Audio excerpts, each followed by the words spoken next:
Sorry? Sorry, no, somebody's, Mr. Neal, Yes. Sorry. come on up. All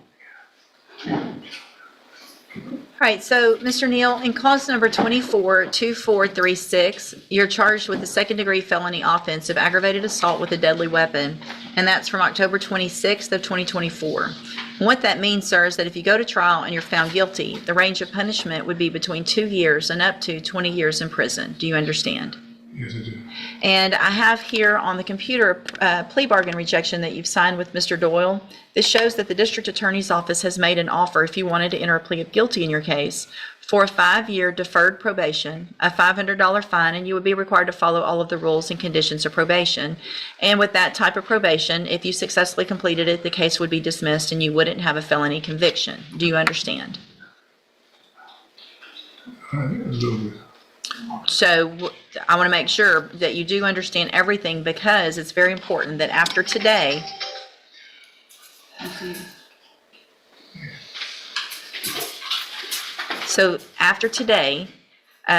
if I put your case on the trial docket, I won't accept this plea agreement.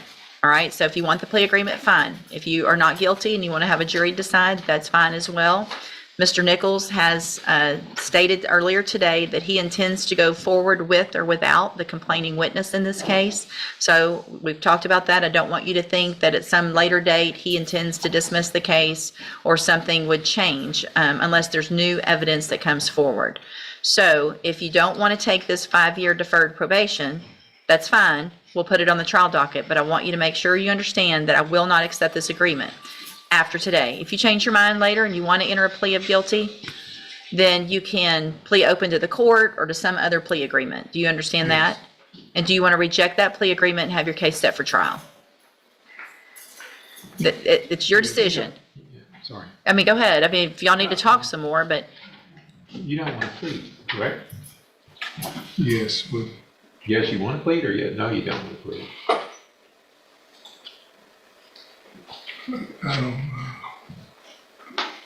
That's what we've been talking about outside. okay. So you've been talking about it with Mr. Doyle. Yeah. Because I'm not understanding what. What are you not understanding?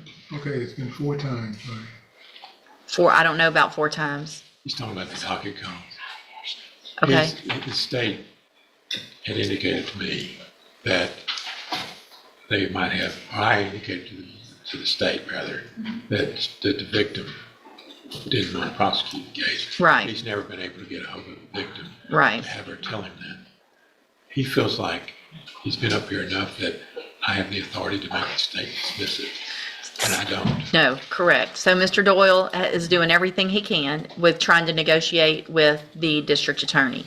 And it is legally possible for the state to go forward with the case without the complaining witness, and that is what they intend to do, according to Mr. Nichols, correct, Yes, Mr. ma'am. Nichols?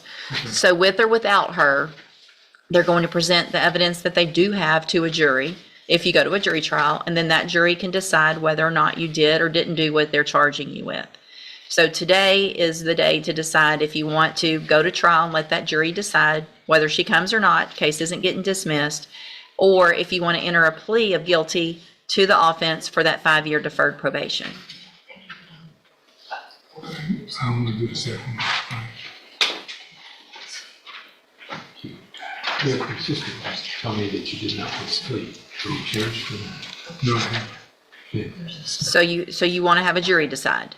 Yes. Okay, then I will place your case on the trial docket. Mr. Dole will begin preparation for trial. Okay. Do you have an idea as to when? They'll send you that date. We're about Okay. 3 months or so. Okay. Okay. Are we finished? Yes, sir. Thank you. You're free to go. Take my phone. What we just witnessed is a defendant standing at one of the most critical crossroads in the criminal justice system and choosing the harder path. Mr. Neal, facing a second-degree felony charge of aggravated assault with a deadly weapon, was offered something most defendants in his position would jump at: 5 years of deferred probation, a $500 fine, and if he kept his nose clean, the whole case gets dismissed, no felony conviction on his record. That's about as generous as plea deals get when you're looking at 2 to 20 years behind bars. But here's where it gets intense. Mr. Neal's defense attorney tried to argue that the alleged victim didn't want to prosecute. The problem? The victim never confirmed that directly to the prosecution, and the state made its position crystal clear. They're moving forward with or without the complaining witness.